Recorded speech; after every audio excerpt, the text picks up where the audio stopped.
Baru-baru ini kabar mengenai pemerintah akan memberikan izin pencarian harta bawah laut kepada investor asing menghebohkan netizen. Harta karun di perairan Indonesia memang tersebar di 464 titik dengan potensi 181,69 triliun rupiah. Gak heran kalau banyak yang tergiur. Tapi harta karun di Indonesia yang belum ditemukan gak hanya itu loh. Berikut beberapa harta karun lainnya yang masih menjadi misteri dan menunggu untuk dipecahkan.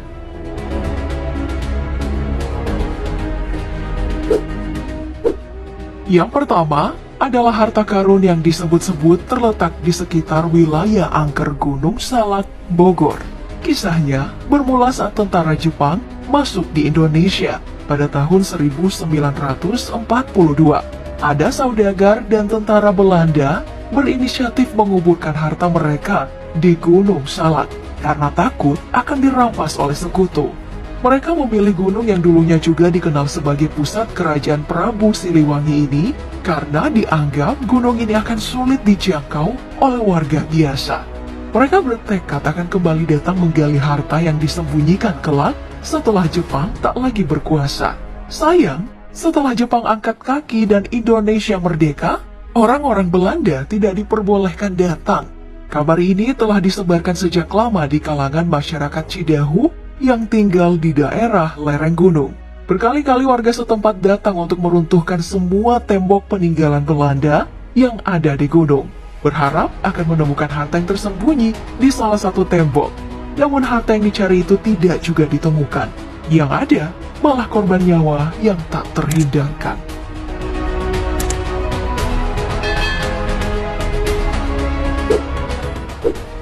Selanjutnya ada harta karun peninggalan Kerajaan Sriwijaya yang tersebar di Sungai Musi, Palembang.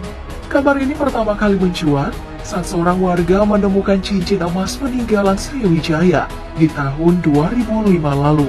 Sejak saat itu, warga sering beramai-ramai mencari harta karun dari sekitaran Sungai Musi hingga kawasan gambut di Kecamatan Cengal, Kabupaten Ogan Komering Ilir, Palembang. Warga pernah menemukan lempengan berbahan emas, perunggu, serta timah berbahasa Sanskerta.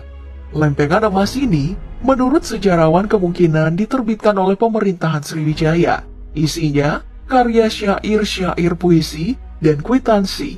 Sedangkan yang perunggu dan timah kemungkinan dibuat oleh masyarakat yang isinya berupa doa dan mantra. Di Sungai Musi juga banyak ditemukan patung berbahan perunggu dan tanah liat tanpa kepala.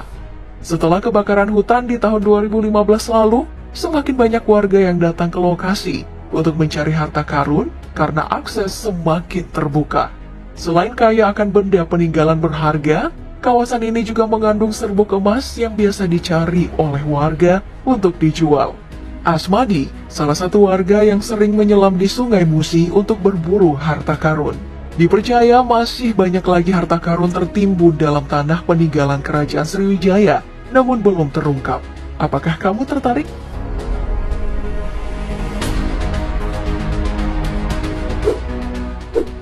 Dari Palembang kita menyusuri ke Jawa Timur, tepatnya di Singosari, Malang.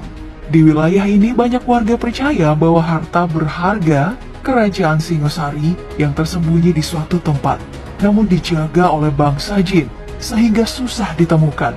Kabar itu diyakini benar sejak ditemukannya daun emas yang dianggap satu dari sekian banyak harta karun yang tersebar.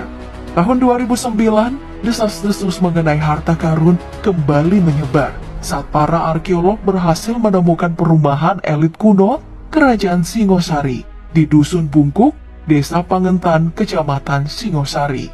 Banyak orang percaya, jika kamu bertekad ingin mencari harta karun tersebut, bawalah anjing hitam untuk membantu melacak keberadaan para bangsa jin yang menjadi penjaga harta karun tersebut. Ngeri juga ya bayanginnya.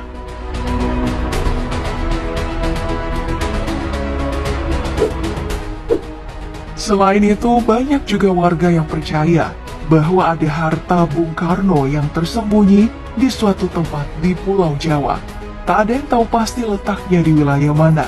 Bentuknya berupa emas batangan dengan cetakan gambar dirinya, keris pusaka, mustika, dan lain-lain. Harta tersebut disebut-sebut telah dikumpulkan oleh Bung Karno setelah terjadi Perang Revolusi. Hingga kini, sudah ada 3 orang meninggal karena berburu harta karun di bawah batu besar.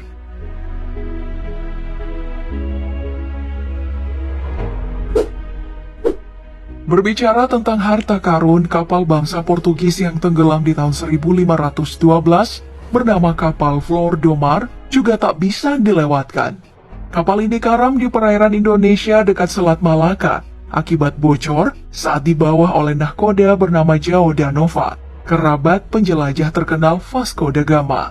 Dengan panjang 35,9 meter, tinggi 33,8 meter, dan berat 400 ton, Flor de la Mar disebut sebagai kapal terbesar yang pernah memuat jarahan emas dari India dalam bentuk hewan, burung, furnitur berlapis emas, serta mata uang yang nilainya mencapai 34,6 triliun rupiah.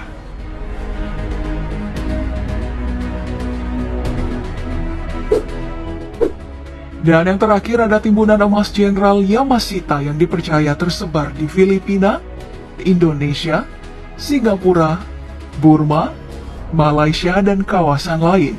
Jenderal Tomoyuki Yamashita adalah tentara kekaisaran Jepang semasa Perang Dunia Kedua yang dikenal sebagai Harimau Malaya.